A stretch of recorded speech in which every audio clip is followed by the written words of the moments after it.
How to fix TikTok not showing likes. Hey everyone, welcome back to another tutorial video. In today's video, I'll show you how you can fix your TikTok when it is not showing likes.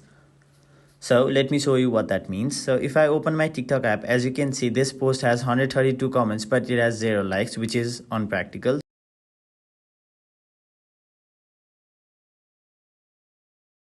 So in order to fix this issue, there are basically few ways on how you can do that. The first one is by simply checking your internet connection.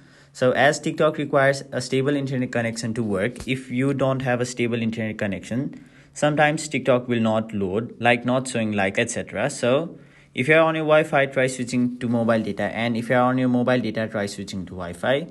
Now once you've done that, what you can do is simply reload the app. To do that, simply remove it from your recent apps and then try loading up TikTok once again.